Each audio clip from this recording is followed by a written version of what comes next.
Alhamdulillahirabbil alamin. Wassalatu wassalamu ala asyrafil anbiya'i wal mursalin wa ala alihi wa sahbihi ajma'in. Allahumma salli wa sallim ala nabiyyina Muhammad wa ala alihi wa sahbihi wa man da'a bi da'watihi wa jahada bi jihadihi wa tamassaka bi sunnatihi ila yaumiddin. Allahumma anfa'na bima 'allamtana wa 'allimna ma yanfa'una wa zidna ilma. Allahumma ati anfusana taqwaha wa zakkiha anta khairu man zakkaha anta waliyuha maulaha. Allahumma faqihna fid din wa 'allimna ta'wil. Subhanaka la ilma lana illa ma 'allamtana innaka antal alimul hakim. Rabbi shrah li sadri wa yassir li amri wahlul 'uqdatam min lisani yafqahu qawli. Amin ya rabbal alamin.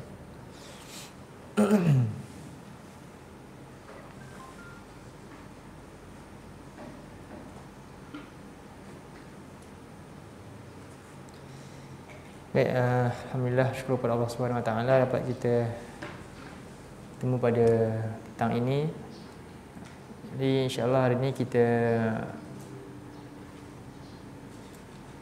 sambung ayat yang kedua surah Al-Mulk.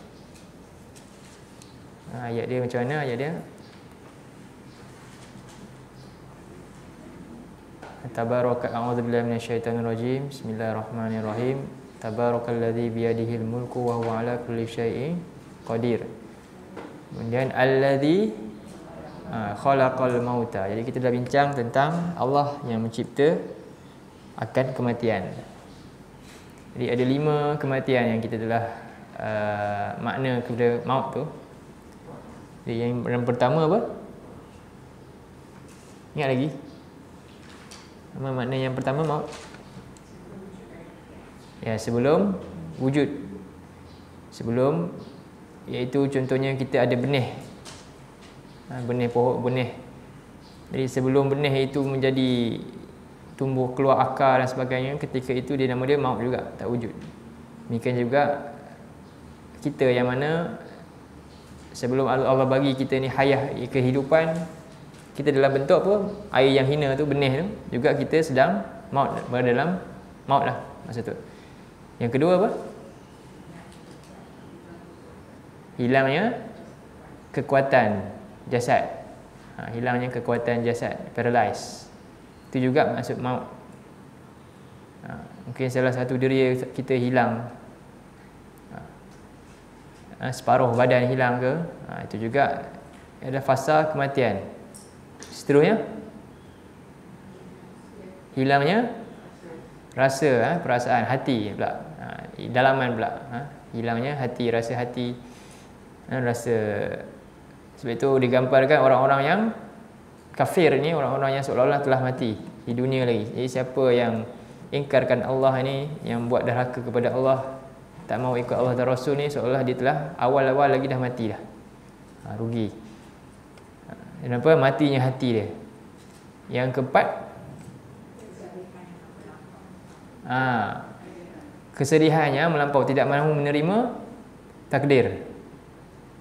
Jadi seorang yang tidak mahu menerima takdir kehidupan dia, yang sentiasa berada dalam dirasakan diri di malang, sengsara dan sebagainya, ini juga maut.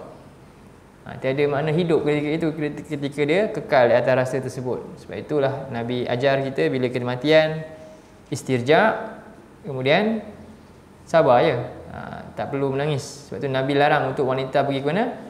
Kuburan pada zaman jahiliah. Kenapa Nabi tak suka? Bukan daripada kalangan aku, orang-orang yang mengoyak-ngoyak baju, menampar-nampar pipi ni, kerana sedih sangat, tak terima hakikat suami dia mati. Jadi ini perbuatan jahiliah Nabi larang. Akhirnya Nabi haram untuk ke kubur. Dan setelah itu bila kaum muslimin telah faham, telah reda keadaan itu, baru Nabi kata hari ini aku benarkan. Kenapa? Tujuan ziarah kubur apa? Untuk ingat kita kepada kematian. Kita semua akan pergi tempat yang sama. Itu tujuan dia. Seterusnya, tidur. Ya, waktu ketika saat tidur, itulah waktu paling dekat dengan kematian. Jadi 5 makna kematian. Dan yang mana kelima-lima ini bila saat kematian yang sebenar, yang mana inilah maut yang tidak siapa pun boleh lari daripadanya. Ini kita tengok dalam surah 60 62 ayat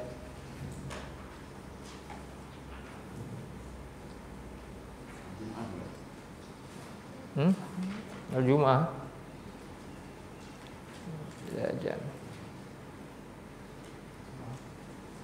Ayat 8, 62 ayat 8.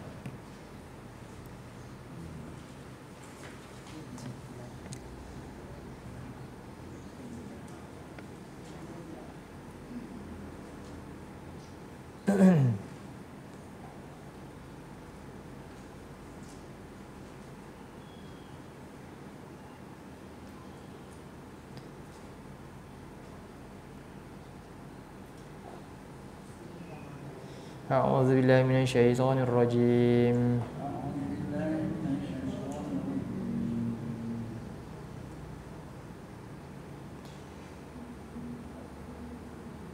Qul innal mauta alladzi tafirruna minhu fa innahu mulaqikum.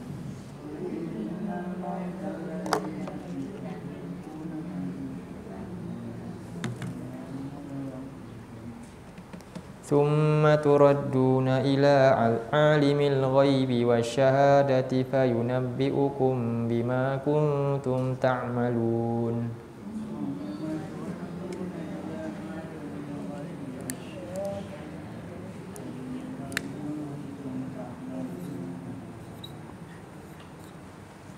Jadi kul, katakan Muhammad. Kul ni Nabi, Allah ajar Nabi macam mana hendak memberi peringatan kepada orang. Jadi selepas kul antaranya juga menunjukkan itu maklumat penting juga pada kita. Yang sesungguhnya mati, innal mauta, yang kamu sering cuba lari, sentiasa, manusia ni sentiasa tafirru tu, kamu sentiasa nak lari. Siapa tak nak lari? Bila kita nak lari ni? Tengok semua kita, apa yang kita paling bersedia untuk keluarkan segala benda bila benda ni datang. Sakit lah, kan? Orang ada 50 juta ke 50 ribu kan, selama ni duduk simpan, dia bayang nak buat benda lain. Tapi saat dia sakit dan perlukan sebanyak tu, dia masih lagi tak rasa benda lain tu penting. Ke dia akan guna habis, dia lupakanlah dia punya hasad dulu tu. Apa lagi? Selamatkan dirilah, apa kan? Betul tak? Semua nak lari tak tu? Nak lari, semua nak lari. Dia sanggup lupakan keinginan yang dulu ni, semata-mata nak lari daripada mati tadi. Bimbang dia. Nampak tak? Ni kamu sentiasa nak lari punya. Cakaplah macam mana pun. Jadi ramai manusia lupa saat ni. Dan itu belum mati lagi. Itu belum. Jadi Allah kata tafirruna minhu, kamu sentiasa nak lari, fa innahu mulaqikum. Ingatlah, sesungguhnya dia pasti akan mendatangi kamu. Sesungguhnya kematian itu mulaqikum, dia sendiri yang datang. Kamu lari, larilah, tapi dia sendiri yang sedang mendatangi kamu. Summa turadduna ila alimil ghaibi wasyahadah. Kemudian kamu akan dikembalikan kepada yang Maha mengetahui yang ghaib dan yang nyata. Jadi Allah yang Maha mengetahui apa? Yang ghaib segala amalan kita ni, dosa kita ke, pahala kita ke, yang kita tak nampak sekarang. Wasyahadah, dan juga apa yang kita zahirkan, apa yang kita sembunyikan, apa yang kita zahirkan selama ni. Fa yunabbi'ukum bima kuntum ta'malun, dan dia sendiri akan memberitakan kepada kamu apa saja yang kamu kerjakan, iaitu yang zahir dan yang batin lah. Baik. Demikian juga, jadi kematian ini satu perkara yang telah tetap. Allah sebut dalam surah 56 ayat 60.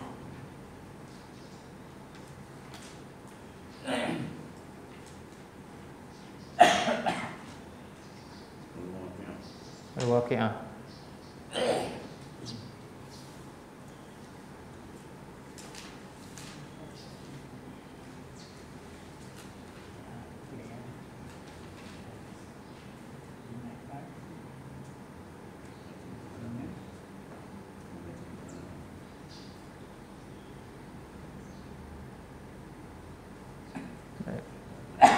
A'udzubillahi minasyaitonirrajim.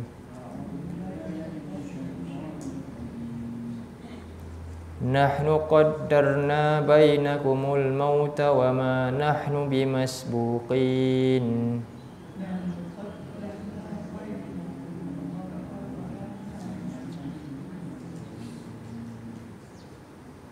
Ya. Nahnu qaddarna, kamilah yang apa qaddarna? Telah menetapkan. Di surah 50 ayat berapa? 56 ayat 60. Jadi ni tadi kita manusia nak lari. Sedangkan Allah kata apa? Kami yang tetapkan. Jadi maksudnya apa? Telah tertulis. Ini takdir. Yang mana kita dah bincang. Pertama, Allah ni dari segi ilmunya. Kemudian Allah ini apa? Ada iradahnya. Allah ini ada kehendaknya. Dan Allah tercatat semuanya dalam kitabnya. Dan Allah cipta semua itu. Dan ianya berlaku dalam pengetahuan Allah segala-galanya. Juga kematian yang mana kami sendiri yang telah menetapkan di antara kamu semua kematian. Wa ma nahnu bimasbuqin, dan kami tidak akan dapat masbuk apa? Didahului. Kan kita kata masbuk, kita ni masbuk sebab kita dah duduk ke belakang dah. Betul tak? Terlambat.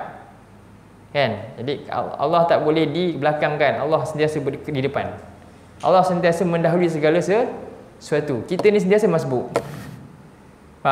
Segala takdir kita ni, kan? Ketetapan kita, kematian kita, nak buat apa benda pun, kita ni sentiasa masbuk. Allah dah tahu dulu. Allah dah takkan dulu. Kita cuma usaha atas pengetahuan yang ada pada kita.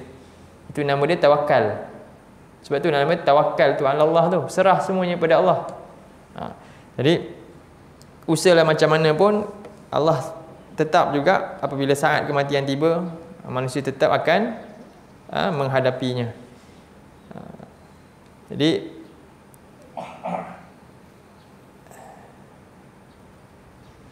Jadi maut ni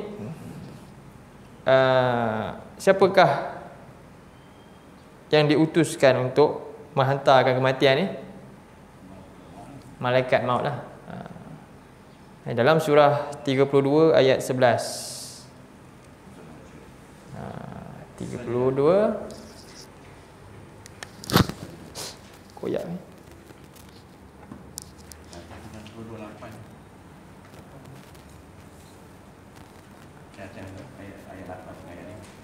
Oh, ini ya. 8.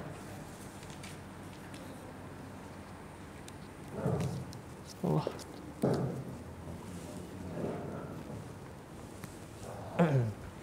A'udzu billahi minasyaitonir rajim.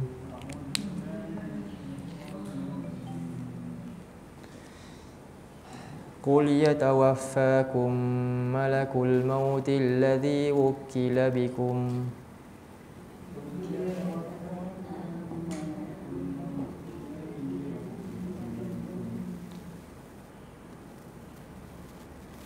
Summa ila rabbikum turja'un.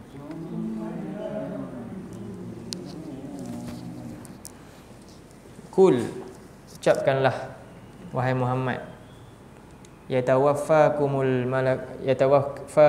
malakul maut. Di malaikat maut akan mewafatkan kamu, mencabut. Jadi tawaffa daripada perkataan apa? Wafa. Kenapa makna dia tawaffa? Kenapa tak yumi tukumul malakul maut? Mematikan kamu. Ini lepas ni Allah sebut malaikat maut bukan mematikan. Allah tak gunakan tu. Ayat ni boleh berkata macam ni. Kalau mematikan macam mana bunyi dia? Yumi tukum. Yumi tukum. Malakul maut. Yumi tukum malakul mauti. Malaikat maut mematikan kamu. Tapi dalam ayat ni tak pakai mematikan, pakai apa? Yatawaffa. Apa makna yatawaffa? Yang mematikan siapa? Yang mematikan sebenarnya siapa? Allah. Allah yang matikan. Perkataan yatawaffa ni maksudnya apa? Wafa ni maknanya telah cukup.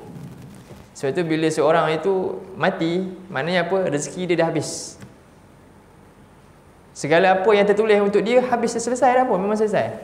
Mungkin ada seteguk air dia pasti dapat rezeki dah hari tu. Memang. Sebab tu kadang-kadang ada orang nak mati pun, tinggal lagi rezeki, satu rezeki dia apa bahagian dia? Air je tinggal. Dia kau minta air kan, minum air, memang itu rezeki dia last. Air tu habis, dia mati. Jadi dia cukup waktu dia dah, selesai dah. Rezeki dia semua habis dah, tak ada hutang lagi dah. Allah memang begitu. Sebab itu bila kita dalam perut ibu, dalam perut mak kita lagi, ketika kita dah ada roh kita, satu malaikat diutuskan untuk bagi 4 perkara. Apa dia? 4 benda malaikat ni kata. Pertama apa? Rezeki lagi, rizquhu lagi, ajal dia lagi, apa lagi? Lagi tak? Apa? Ya, bahagia atau sengsaranya dia. Lagi satu apa? Ada lagi satu terlepas. Amal dia. Ya, 4 benda tu.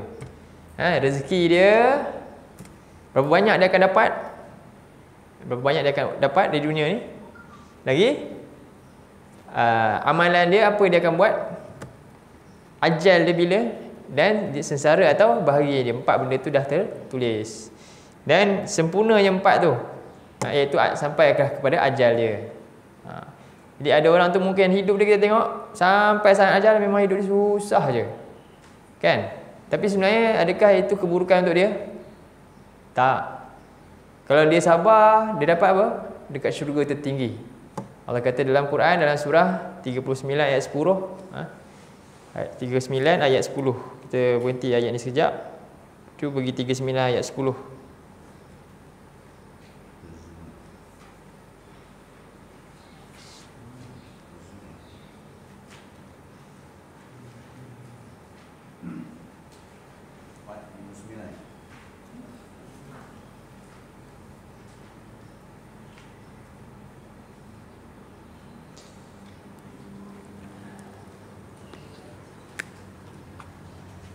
Surah 39 ayat 10. A'udzu billahi minasyaitonir rajim. Qul ya ibadilladzina amanu ittaqu rabbakum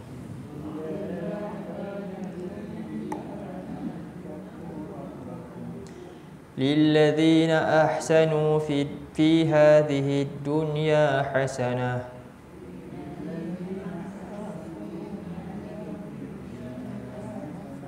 wa ardullahi wasi'ah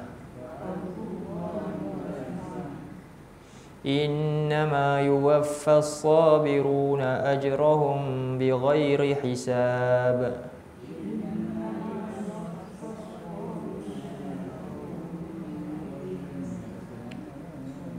Ucapkanlah wahai hamba-hambaku yang beriman. Wahai hamba-hambaku yang beriman. Ini khas untuk orang beriman. Sebab apa? Kalau tak beriman, dia tak akan buat benda ni. Ittaqu rabbakum, bertakwalah kepada pencipta kamu, Rabb kamu. Bagi orang-orang yang ahsanu fi hadhihi dunya, melakukan hal yang terbaik. Jadi dalam ayat ni Allah tak mention ni macam mana. Sebab apa? Ada orang yang celaka, ada orang yang bahagia kat dunia ni, kan? Hidup dia, itu adalah ujian dia, masing-masing. Jadi Allah dalam ayat ni, bagi orang yang bahagia, dia ahsanu, dia buat terbaik sesuai, dia bersyukur dengan syukur yang terbaik di dunia ini. Bagi yang orang yang ditimpa musibah yang memang itulah kehidupan dia, dia sabar dengan sabar yang ahsan, yang terbaik di dunia ini, dia akan dapat kebaikan. Tapi dalam ayat ni kata wa ardullahi wasi'ah, dan bumi Allah itu luas. Untuk apa bumi ini luas? Untuk manusia itu melakukan tanggungjawabnya sebagai hamba Allah. bukan luas untuk buat kemungkaran. Jadi innama yuwaffas sabiru, sesungguhnya dicukupkan orang-orang yang sabar. Jadi dalam ayat ni Allah mention satu golongan je. Jadi dua golongan, mungkin satu yang bahagia, satu yang sengsara. Tapi dalam ayat ni ayat apa khas untuk siapa? Orang yang ditimpa susah dan dia sabar, ajrahum, mendapat ganjaran tanpa hisab, tanpa batas. Jadi sabar tak ada batasan. Pahala sabar di sisi Allah, siapa pun tak boleh hitung macam pahala lain. Baca Quran ada 10 pahala. Infak berapa pahala? 700. Sabar tak tahu. Infinity, wallahu alam, kita tak tahu. Sebab apa? Allah akan balas. Tapi benda sabar paling susah. Kenapa? Selalu ramai tak boleh sabar? Bila kita rasa kita sabar? Bila kita sabar? Ramai yang terlepas peluang untuk sabar. Saat orang itu kata baik saya sabar, kan? Saat itu dia terlepas peluang sabar. Nasib baik aku sabar. Sebenarnya dia terlepas peluang sabar lah, tak ada. Ketika itu dia rasa dia macam sabar, tak? Saat dia kata nasib baik aku sabar, ketika itu bukan sabar lah. Apa sabar? Apa makna sabar? Pertama sabar lah. Apa makna sabar?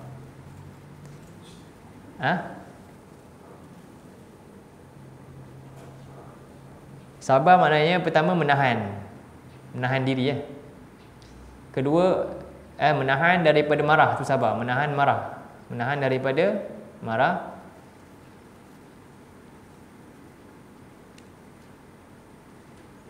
Menahan daripada mengadu, kedua. Menahan daripada mengeluh aduan tu. Faham? Kecuali kepada Allah. Dua tu sabar. Itulah sabar. Ramai tak terlepas. Apa sabar pertama? Tahan marah. Tahan lah. Kedua, tahan lisan ni daripada keluar sesuatu keluhan, kan? Dan aduan, kecuali kepada Allah. Bila seorang-seorang dia? Tak siapa pun tahu. Allah je tahu. Faham? La syakwa fiha illa illallah. Tiada makna syakwa, aduan ni dalam sabar tu kecuali kepada Allah. Boleh dapat? Apa pertama sabar? Tahan marah lagi. Apa dia? Menahan keluhan dan aduan. Mengadulah. Kecuali kepada Allah je. Kadang-kadang kepada Allah ni pun kena tengok juga. Kalau depan-depan orang ramai, ya Allah, orang ramai ni, ya Allah tolong aku. Itu bukanlah tu. Dia nak tunjuk kat orang juga. Tak, ni dia seorang-seorang. Siapa pun tak tahu. Itu maksud dia. Kecuali kepada Allah ni, ketika dia seorang-seorang malam-malam tu, hanya dia dengan Allah je. Isteri dia pun tak tahu. Itu sabar tu. Susah tu. Faham? Kalau depan-depan ni saya cakap, ya Allah, kan, doa beri ke ni kan. Itu semua orang nampak tu bukan maksud tu. Maksud ulama ni, dia seorang-seorang, siapa pun tak tahu. Sampaikan isteri dia pun tak tahu. Allah je tahu. Itu sabar. Boleh? Seterusnya, apa lagi Nabi sebut dalam hadis sabar? Ada seorang perempuan, dia marah, menangis berlebihan lah. Jadi ada seorang lelaki tegur dia. Bila lelaki tu tegur dia, dia pun kata, kamu tak tahu tak rasa apa yang saya rasa, kan? Lebih kurang macam itulah. Kita pun macam tu juga kadang-kadang kan. Senanglah cakap, kamu tak kena, saya kena, kan? Aku ni dah cukup sabar lah, contohnya lah, kan? Jadi ketika tu lelaki tu lepas perempuan cakap macam tu, lelaki tu terus senyap, lelaki tu beredar. Jadi seorang beritahu, kau tahu tak siapa lelaki tu? Siapa? Tu Rasulullah tu. Rasulullah tu. Dia pun pergi Rasulullah, ya Allah, Rasulullah saya mohon maaf, sekarang saya dah boleh sabar. Tu Nabi tegur. Nabi kata apa? Sekarang saya sabar. Dia kata macam tu kan? Nabi kata apa? Jadi Nabi pun tegur, Nabi kata pendek je.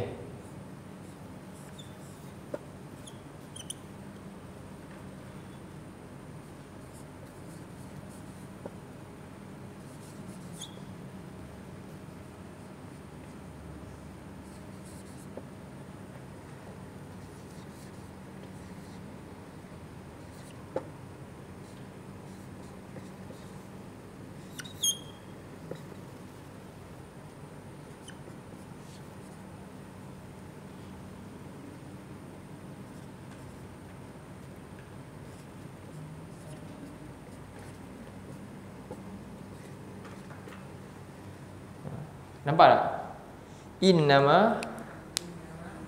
Innama sabru inda sadmatil ula.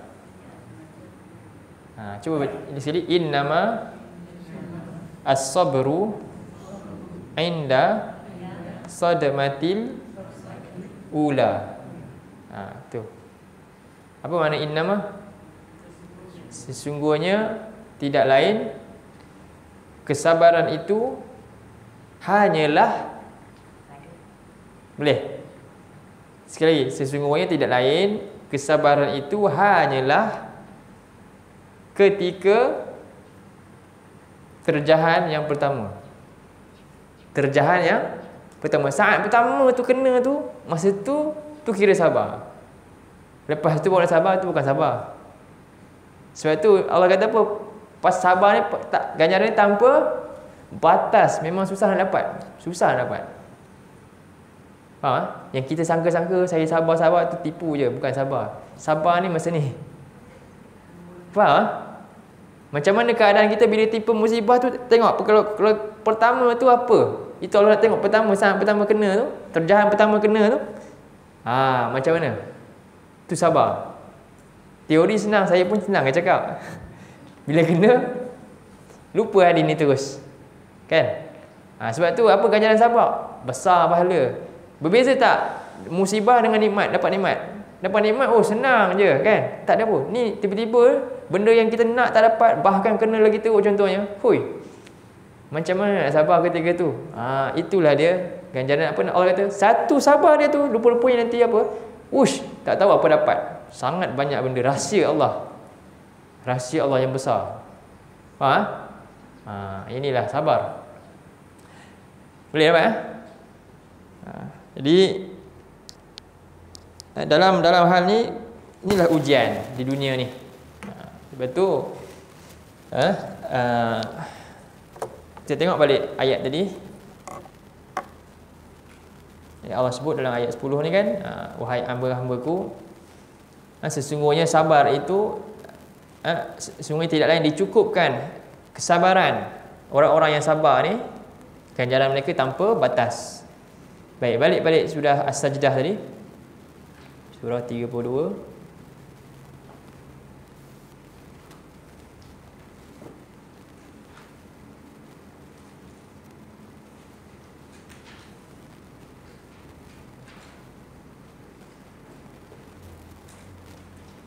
Jadi qul yatawaffakum, ucapkanlah wahai Muhammad. Jadi dia akan mencabut nyawa kamu setelah cukup masanya. Siapa? Malaikat maut. Allah akan hantar dia utusan. Okey, cabut nyawa dia ni, ambil nyawa dia ni, ambil nyawa ni. Bukanlah dia yang bunuh kita. Ini semua perintah Allah. Di malakul maut. Okey, malakul maut ni ada banyak ke ada sikit? Apa nama malaikat maut? Apa? Terkenal nama dia sebab ada dalam lagu. Kan? Nama dia terkenal sebab ada dalam lagu. Tapi rupanya dalam lagu tu bukannya Nabi cakap bukan. Lagu Selimut Putih. Lagu tu sampai haram tak boleh keluar sebab menakutkan dia orang takut mati betul orang ni kan. Sedangkan itulah Nabi kata banyakkan ingat mati sebab itu paling baik. Orang yang paling baik orang paling banyak ingat. Okey. Jadi nama tu Israiliyat lah. Tak ada nama-nama mana dalam mana-mana hadis pun Nabi dan sahabat tak pernah cakap. Tak pernah beritahu nama malaikat maut adalah Israel, tak ada. Yang memang ada dalam hadis nama apa? Mikail ada, dalam Quran ada. Israfil ada. Lagi Jibril ada. Apa lagi ada? Munkar Nakir ada. Lagi Ridwan tak ada juga. Ridwan ni dia kiaskan dengan syurga lah, Ridwan. Malik ada dalam Quran. Lagi? Apa lagi? Yang ada dalam Quran lagi apa malaikat? Zabaniyah. Yang itu orang doktor ingat, tak ada ingat kan? Itu padahal memang nama dia Zabaniyah, memang ada. Itu sepatutnya penjaga neraka tu. Jadi lagi nama, ada lagi nama malaikat lain? Kiri kanan nama dia apa? Kiraman katibin, ya. Kiraman katibin, ya, betul. Itu yang menulis. Yang mulia dan yang menulis. Itu sifatlah sebenarnya. Sifatnya mulia dan dia sentiasa mencatat. Bukan namanya, nama dia tak tahu. Itu kerja dia, perbuatan dia apa? Dia tu mulia sifat dia, dan perbuatan dia apa? Tulis je, catat je. Ni lah nama dia, ni dua kiri kanan. Banyak sifat yang kiri kanan ni, apa sifat? Sifat malaikat kiri kanan. Sebab ia ada dekat dengan kita punya hal kematian. Kita kena tahu tu. Kan? Tak boleh lari daripada tu, sebab kematian ni buku tu pun tutup juga. Kan? Jadi nama dia Kiraman Katibin. Surah apa? Katibin.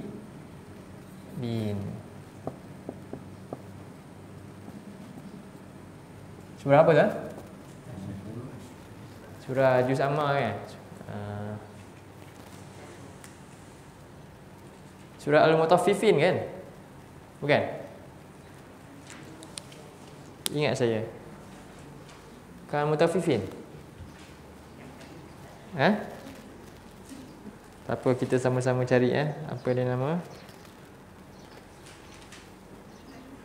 Al-Infitar. Al-Infitar. Sebelum Al-Mutaffifin. Surah 82, Al-Mutaffifin 83. Ayat 10 dia kata apa? Wa inna alaikum lahafizin. Ini surah 82 ayat 10 hingga 11. Dan sesungguhnya, ingat, sesungguhnya alaikum. Ala ni maknanya terbeban ke atas kamu penjagaan, yang mana dia bertanggungjawab ke atas setiap kita masing-masing. Kita ada kawan yang hafizin, yang tugasnya memang memelihara, menjaga. Jadi hafizin ni dia ada empat, kiri, kanan, depan, belakang. Sebenarnya kiri, kanan, depan, belakang. Jadi apa musibah yang bakal berlaku kat depan, kita, sebab dunia ni dia berjalan kan, bila-bila masa kita boleh kena musibah. Sebenarnya kena antara faktor kita terelak musibah sebab apa? Sebab ada malaikat muakibat, nama dia muakibat. Nama malaikat tu muakibat, lahu muakibatun min baini aidihim min khalfihim. Manusia ni, setiap kita orang kafir ke semua, ada nama dia malaikat muakibat, yang jaga depan dengan jaga belakang kita. Sebab tu kita ni kadang-kadang selamat sebab apa? Malaikat tu lah. Tugas dia apa? Jaga musibah-musibah yang belakang kena. Daripada orang yang buat ni, selamat kan? Kita selamat. Jadi itu malaikat muakibat ditugaskan. Ini dalam surah Ra'd, Ar-Ra'd ayat 10. Tak silap saya. Ra'd ayat 10, sebelum kita pergi ayat ni.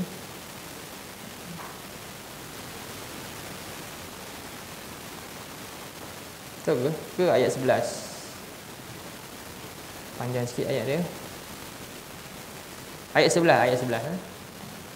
Itu muakibat nama dia. Min baini yadayhi wa min khalfihi.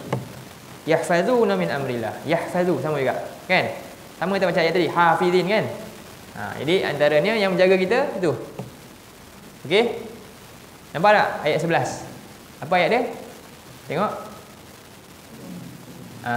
A'udzubillahi minasyaitonirrajim. 13 ayat 11. Dapat? 13 11. Nanti kita buka balik tu sebab nak terangkan hafizin tu. Muka surat berapa? 2. Okey. 250. Jumpa. Mula dengan lahu, ada? Cuba tengok. Kita baca sampai amrillah saja. A'udzubillahi minasyaitonirrajim. Lahu mu'aqibatun min baini yadayhi wa min khalfihi yahfazunahu min amrillah.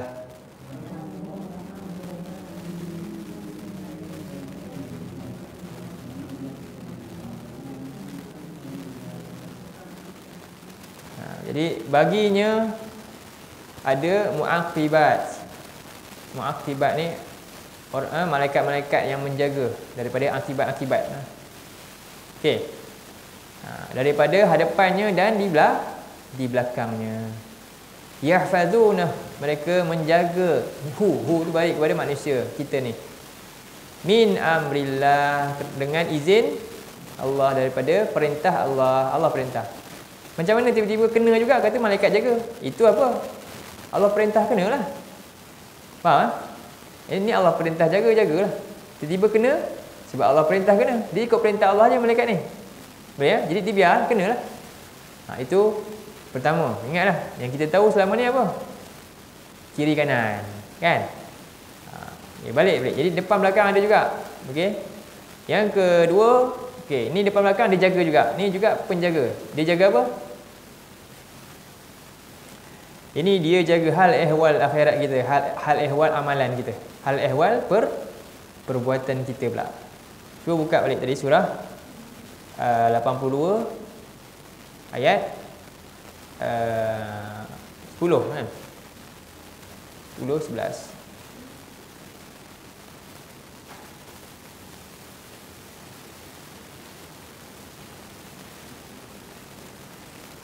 Wa inna alaikum lahafizin, dan sungguhnya ke atas kamu benar-benar ada para malaikat hafizin yang menjaga. Kiraman, malaikat itu mulia. Bila sebut mulia maknanya dia malaikat ni tempat dia kat mana? Malaikat tempat dia kat mana? Dia punya orang kata office dia kat mana? Center dia, pusat dia. Manusia pusat dia kat mana? Bumi, ya. Malaikat mana? Langit. Habis yang dekat bumi ni, kiri kanan ni, ini apa? Ini tempat kerja dia. Faham? Ini tempat projek dia. Ya, dia diarahkan. Iaitu kiraman, malaikat yang mulia yang mana? Katibin, yang mencatat. Sebab apa? Dia duduk kat kita je ke dia akan naik?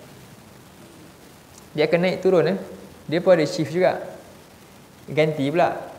Jadi kita buat tadi daripada pagi sampai asar ni dia naik. Bagi tahu setiap hari ya. Kan?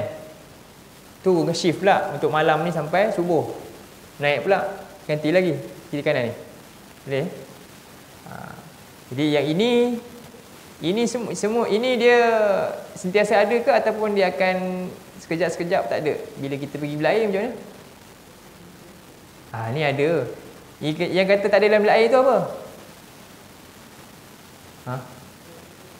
Malaikat apa? Bilik air kita tak boleh zikir kan? Tak boleh sebut Allah.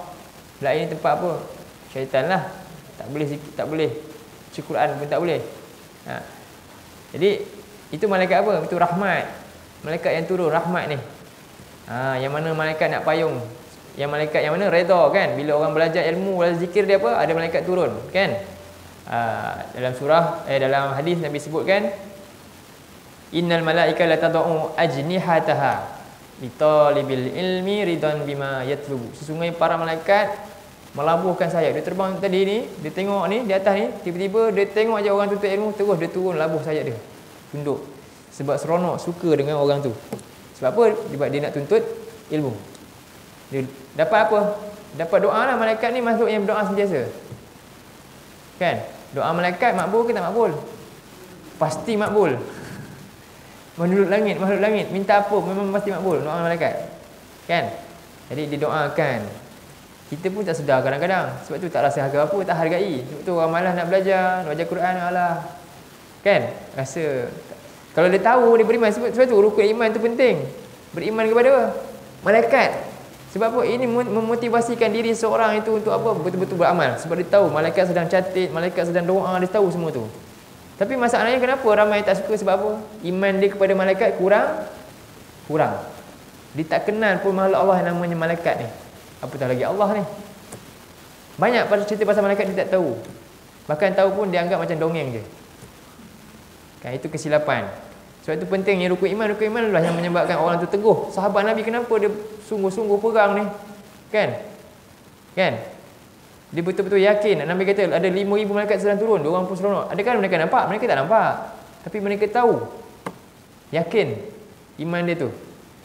Itu membezakan orang yang benar-benar beriman, dia akan jaga. Baik, jadi kiraman katibin, yang mulia, yang menulis, mencatat amal-amal kamu. Ya'lamuna ma taf'alun. Mereka sentiasa tahu apa saja yang kamu lakukan, apa kita buat, sama ada sendirian ataupun berseorangan ataupun ramai-ramai, dalam bilik air ke, kat mana, ceruk mana ke, semuanya dia ada. Dalam perut ikan pun ada. Siapa yang pernah masuk perut ikan? Nabi Yunus. Pun malaikat tetap lagi catat, tengok apa dia buat juga. Kat mana pun ceruk kita. Jadi orang beriman yang ini agak ada gagak dia nak buat dosa tak? Tak ada. Tak ada. Tapi masalahnya ghaib. Ini namanya ujian. Tapi kalau Allah bagi semua nampak, itu bukan ujian lagi, dah semua baik je. Kat dunia ni semua orang baik. Sebab apa? Tu nampak malaikat tengah jalan dengan dia. Memang semua baik lah. Tak ada lah orang buat dosa. Kan? Ini namanya ujian. Benda yang tak nampak. Okey. Jadi pentingnya kita beriman kepada malaikat ni. Dia dekat. Baik, balik pada surah tadi. Malaikat maut, malaikat maut ada berapa? Okey, malaikat maut ada pendapat. Ada yang kata malaikat maut ni satu lah. Malaikat maut satu. Ni ketua dia lah. Ini ketua dia satu, ni ketua dia malaikat maut. Dan dia ada juga ramai yang mana tentera-tenteranya. Dan ada yang pendapat malaikat maut ni memang satu. Macam mana dia cabut? Dia satu je, ramai ni nak cabut. Itu wallahu alam, kita tak tahu. Tak boleh dipikirkan. Allah boleh buat apa saja. Kan? Allah boleh buat macam-macam. Macam hari ni lah dunia ini. Ni kita punya apa? Teknologi kan, maklumat kita kan. Center satu je. Berapa juta makhluk ni dia boleh uruskan semua. Contoh kita pakai WhatsApp tu, Telegram tu kan. Center dia satu je. Tapi dia itu pun dunia pun manusia boleh buat benda tu. Dia boleh apa, automatik je. Dia selesaikan urusan kita ni. Kita nak save ke apa, dia selesai, kita buat kan. Macam itulah juga makhluk Allah ni lebih hebat lah. Wallahu alam macam mana keadaan ni. Jadi dua pendapat lah. Baik. Jadi malaikat maut ini, jadi apabila telah cukup tempohnya, jadi dia akan datang untuk mencabut nyawa. Wukila bikum, dan diwakilkan kepada kamu. Jadi Allah yang mewakilkan dia untuk mencabut nyawa manusia ni. Ila rabbikum turja'un, thumma ila rabbikum turja'un. Kemudian kamu akan berada dalam kubur dalam tempoh yang tidak diketahui berapa lamanya. Itu dipakai summa. Summa ni maknanya kemudian yang lama, tak tahu. Ila rabbikum turja'un, kepada Rabb kamu lah kamu akan dikembalikan. Jadi kita telah tahu tentang kematian. Inilah kematian yang sebenar-benarnya, yang mana inilah kiamat kita. Kiamat bagi manusia, setiap manusia. Apabila timpanya kematian, maka itulah kiamat baginya. Ada kata-kata kita ni, kita duk takut kiamat kan. Ramai orang duk bincang sibuk dengan kiamat ni. Dan kiamat memang pasti berlaku dan tak perlulah lebih-lebihkan sangat tentang bilanya, tibanya. Sebab apa? Nabi pun cuma kita memang dia rapat dah. Tapi yang pasti apabila seorang itu mati, maka cukuplah kiamat bagi dia. Itulah kiamat dia. Jadi itu kiamat yang pasti. Sebab itu dalam surah 21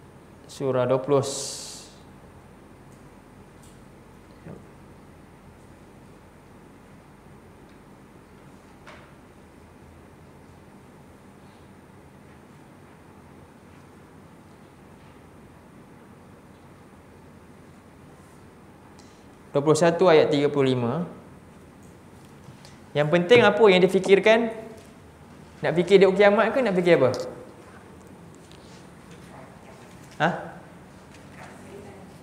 Fikirkan bekal. Cuba tengok surah tu. 25 ayat 35 tu.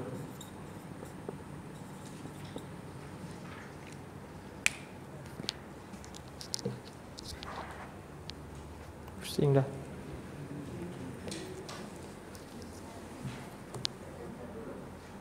Dua puluh lima, 30. 35. 25, 21. Bukan 25, 21. Minta maaf. Surah 21 ayat 35. Al-Anbiya.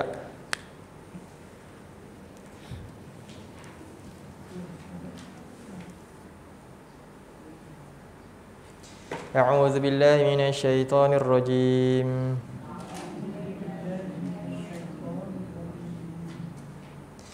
Kullu nafsin dha'iqatul maut.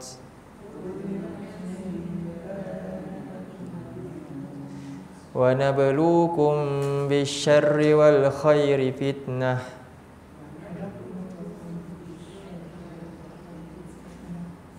Wa ilaina turja'un. Jadi setiap manusia, yang pastinya setiap manusia apa dia? Dha'iqatul maut. Pasti akan merasai kematian. Kemudian, dan kami menguji mereka dengan kebaikan dan keburukan sebagai fitnah ke atas mereka, ujian ke atas tiap-tiap mereka. Wa nabluukum bisyarri, dengan keburukan dan kebaikan. Dua-dua ni akan ada pada kita. Jadi itulah dunia. Dunia ada dua-dua. Bila sebut ujian, dia ada dua-dua. Akhirat ada dua-dua ke ada satu je? Akhirat ada salah satu. Dia tak ada lagi dua-dua dah. Betul tak? Akhirat dia ada salah satu. Satu yang akan dapat syar saja, satu yang akan dapat khair saja. Itu ke akhirat. Satu yang akan terfitnah, yang akan dapat khair saja, ketika itu bukan fitnah lagi dah. Dan satu lagi akan dapat syar saja, itu pun bukan fitnah. Itu memang buruk yang hakiki. Hari ni buruk yang datang itu bukan hakiki, itu ujian. Sebab itu janganlah rasa hina bila ditimpa tu. Kita apa? Sabarlah benda tu. Tapi manusia ni tak boleh terima benda tu, kan? Sedangkan tu ujian. Sedangkan di akhirat nanti, contohnya Allah rezekikan dia dengan apa? Dengan tubuh yang buruk ke?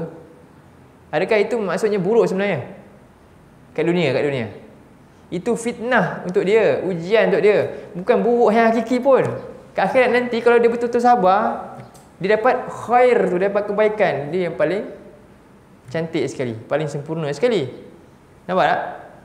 Beza kalau kat akhirat nanti apa? Sekarang ni cantik sangat, rupanya dalam neraka paling buruk, seburuk-buruk makhluk. Syar dah. Itu buruk yang hakiki. Jadi itu kita kena fikirkan. Juga kebaikan juga. Ada orang suka dapat kebaikan kat dunia ni kan? Adakah itu kebaikan yang hakikinya? Tak. Kalau dia tak syukur, rupanya nanti apa? Dapat keburukan yang berkekalan di akhirat. Jadi di dunia, di sini ada dua benda ni, dua-dua akan datang kepada manusia. Ada saat kita ni ditimpa keburukan, ada saat kita diberi kebaikan. Tapi belum tentu kebaikan pun tak kekal. Kenapa? Semua ni nama dia fitnah. Sebab itu wa ilaina turja'un. Kami semua akan kembali untuk dihisap dan diberi balasan di sisi kami. Turja'un maksudnya untuk dihisap, dikira dan dibalas. Dikira dan dibalas. Dua benda. Al-hisabu wal jaza'u. Al-hisabu wal jaza'. Tu. Sebab itu Allah sebut dalam ayat yang kita baca, surah Al-Mulk, kita pergi surah Al-Mulk tu. Allazi khalaqal maut. Dah faham dah, ini mati. Jadi mati ni datang selepas adanya dua yang kita hadapi dalam kehidupan, iaitu kebaikan dan keburukan, fitnah. Sebab itu apa yang perlu kita fikirkan apa? Ujian tersebut. Nabluwakum. Allah kata nabluukum, kami uji. Itulah yang kita kena sibukkan. Bila ujian kita nak lulus. Fikirkan bagaimana nak lulus dalam ujian. Dan al-hayat, Allah sebut. Allah jadikan kematian dan kehidupan dalam ayat itu liyabluwakum kan? Linabluwakum, untuk kami uji kamu, ayyukum ahsanu amalan. Siapakah dari antara kamu yang amalan dia terbaik? Baik, tentang hayah kehidupan, tengok dalam surah 29. Surah 29 ni tentang hayah pula. Sikit je hayah ni, saya sentuh sikit je. Ayat 64.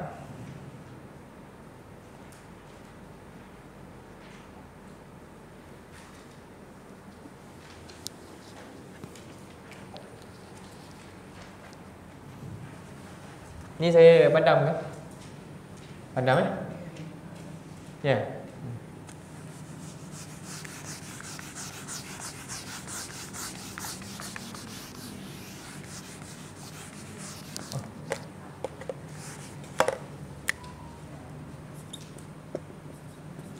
Ni semua al-maut dah ni kan?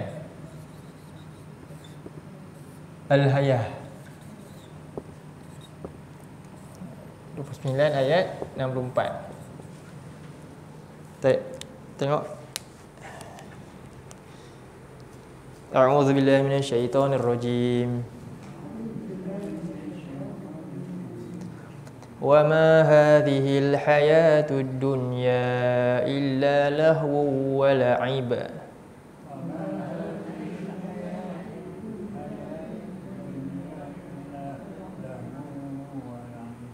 Wa inna ad-daral akhirata lahiyal hayawan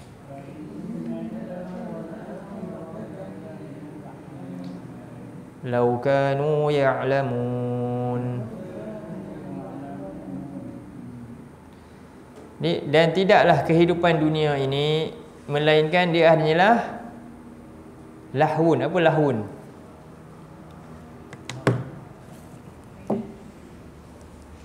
Mainan. Apa makna lahun? Yang kita tahu dalam tu kita tahu mana? Lahun lah kan? Lahun ni maksudnya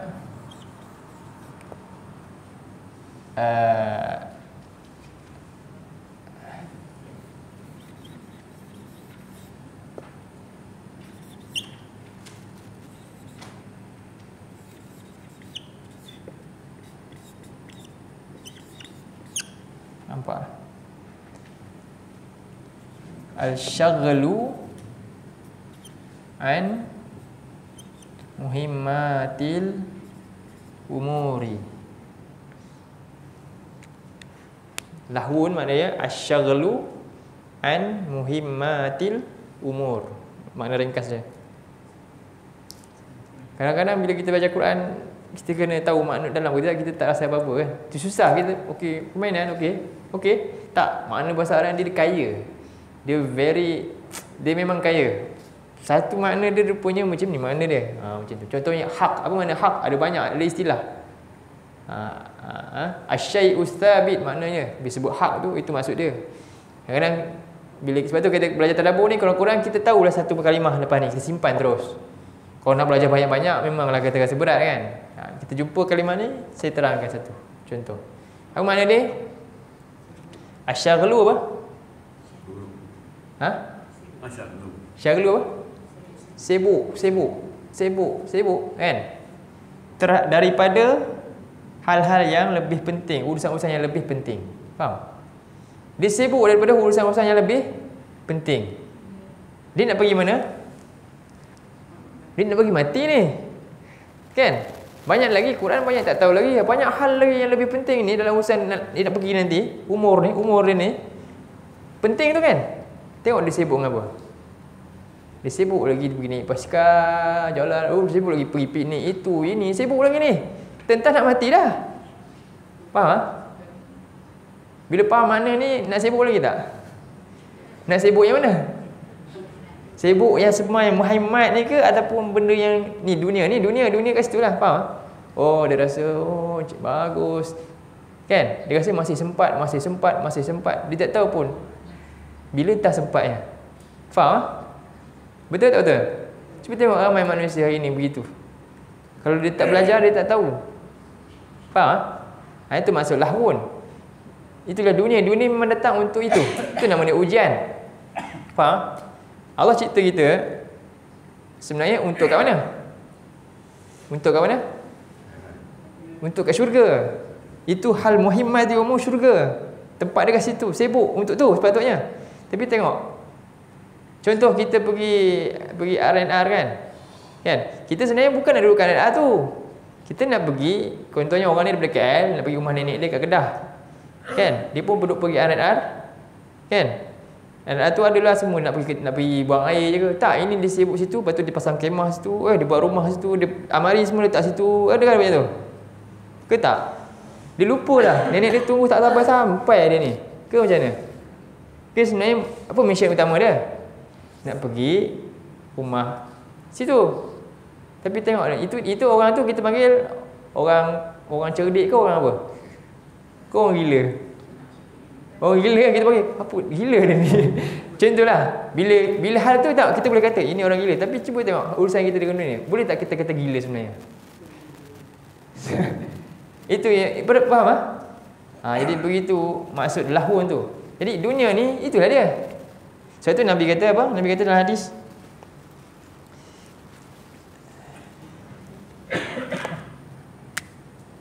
Mali, Nabi kata Mali dalam hadis. Saya padam ni, boleh dah tulis dah. Asyaglu, tersibuk atau kesibukan terhadap hal-hal yang palsu. Saya tambah sikit lah bagi faham. Kesibukan daripada hal-hal yang sia-sia, terhadap hal yang sia-sia. Boleh? Kesibukan terhadap hal-hal yang sia-sia daripada hal-hal urusan-urusan yang penting, lebih penting daripada urusan-urusan perkara-perkara yang lebih penting, hakikat yang lebih sebenarnya. Boleh lah? Jadi itu contoh hari ni. Kalau kita nak baca kan, kita nak tahu tentang kehidupan lah. Mana penting? Paling penting apa? Bacaan yang paling penting apa? Apa bahan bacaan paling penting dalam urusan manusia? Nabi sampaikan apa? Quran, betul tak? Berapa lama kita sibuk dengan Quran? Cuba kira kita sibuk dengan Quran dengan kita belajar untuk bina kehidupan dunia.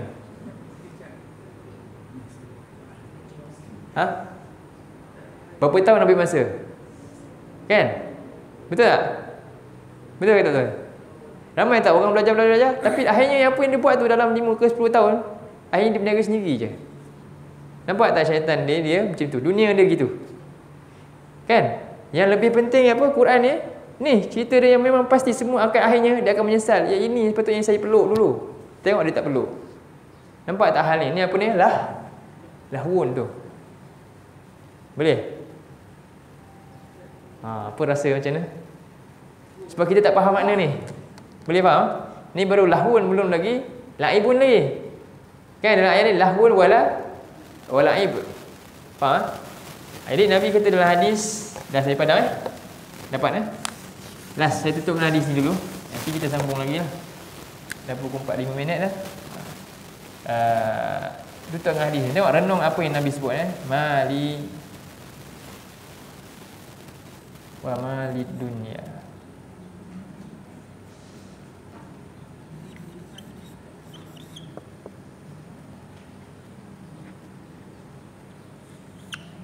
Ma ana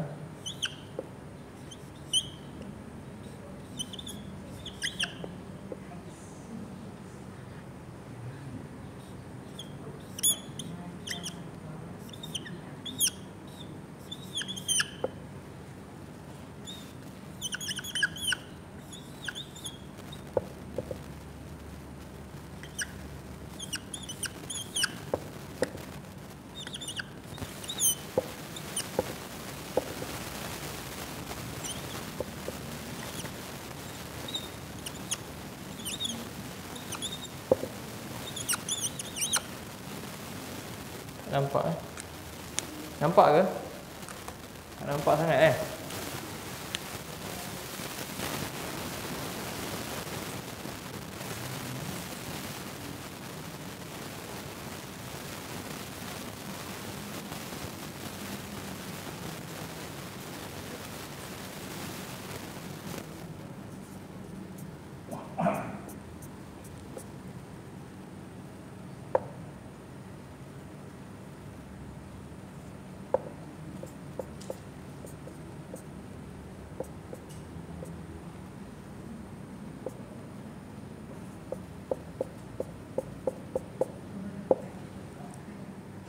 Boleh saya baca satu. Okey.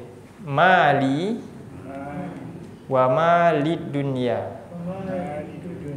Ma ana fid dunya illa karakibin istadhalla tahta syajarah summa raha wa tarakaha. Dapat? Sekali lagi, mali wa malid dunya. Ma ana fid dunya illa karakibin istadhalla tahta syajarah summa raha wa tarakaha. Jadi ini sahabat nampak Nabi Nabi baring di bawah pohon kurma. Nabi baring dekat bahagian halaman rumah dia dengan tikar, kita kata mengkuang lah, kita katakan apa, pelepah. Dia buatlah macam tikar yang ringkas. Bila Nabi bangun, sahabat tengok badan dia bekas-bekas merah. Ketika ini mereka dah nampak, dah tahu, dah pergi tinjau, dah pergi mana? Tengok Rom punya tempat, negara-negara yang ada maharaja dia. Ketika ini Nabi dah jadi apa? Perdana Menteri dah kat Madinah tu. Ini masa zaman-zaman selepas, tak silap saya, dah dekat Tabuk semualah. Nabi dah tua dah sangat tu. Jadi sahabat kata, mau tak kami sediakan lebih selesa? Kan? Alas sikit je lebih selesa, tak bagi merah belakang. Nabi kata apa? Mali wa malid dunya. Maknanya maksudnya tak perlulah tu. Apalah aku ni, apalah dunia ni pada aku. Nabi kata, apalah aku, apalah dunia ni. Ma ana fid dunya, aku ni tidak lain kat dunia ni hanyalah melainkan seperti raqib, orang yang mengembara, sedang berjalan mengembara. Apa dia? Istazalla tahta syajarah. Lalu dia kepenatan dan lelah dalam mengembara tadi, berjalan tadi dekat dunia tadi. Lalu berehat di bawah sebatang pohon. Penat tadi, rehat sekejap je kat bawah pokok. Summa raha, lalu berehat sebentar, wa tarakaha, dan lalu meninggalkan pohon tersebut. Itulah dunia. Dunia ni macam bawah pokok. Kan? Kita duduk bawah pokok. Pokok tu lama-lama matahari nanti pusing, panas juga. Mana boleh duduk lama-lama pun.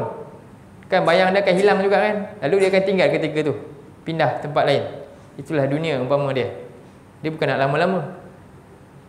Jadi inilah kehidupan dan kematian. Sebab itulah Nabi sebut la aisha illa aishal akhirah. Tidaklah makna hidup yang sebenar, melainkan hidup sebenarnya dekat akhirat.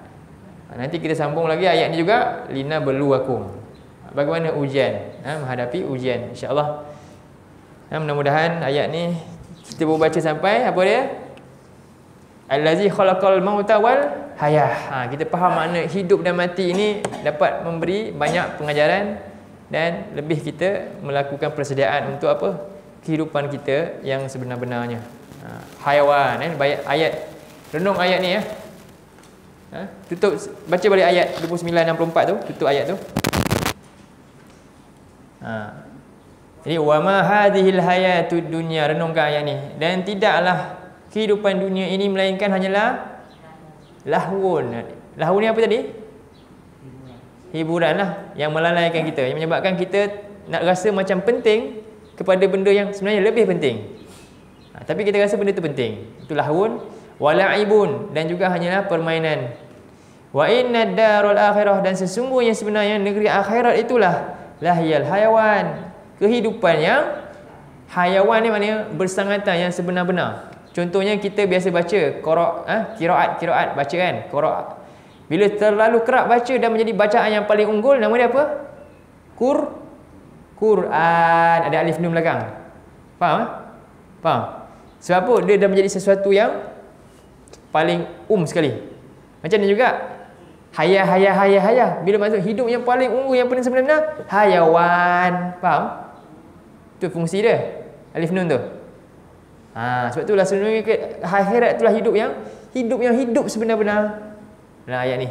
Laukanu, tapi masalahnya apa? Kamu kena tahu, kamu kena beriman, kamu kena belajar. Kalaulah mereka semua tak tahu. Tapi ramai mereka ni tak tahu. Qalilan Allah kata. Kan? Ma ta'lamun, qalilan, sangat sikit orang yang tahu dalam ayat-ayat lain. Jadi itulah, mudah-mudahan kita ni termasuk orang-orang yang sikit. Mudah-mudahan kita termasuk orang-orang yang sedikit. InsyaAllah. Aqulu qawli hadza wa astaghfirullahal azim li wa lakum. Allahumma ja'al hadza jama'an marhuma wa tafarraqna min ba'dihi tafarruqan ma'suma. Allahumma inna na'udzubika minal arba' wa min ilmin la yanfa' wa min qalbin la yakhsha' wa min nafsin la tashba' wa min du'a'in la yusma'. Allahumma inna na'udzubika minal barasi wal jununi wal juzam wa min sayyi'il asqam. Rabbana la tuzigh qulubana ba'da idh hadaitana wa hab lana min ladunka rahmah innaka antal wahhab. Rabbana atina fid dunya hasanah wa fil akhirati hasanah wa qina adzabannar. Wa sallallahu ala nabiyyina Muhammad wa ala alihi wa sahbihi wa sallam. Alhamdulillahirabbil alamin.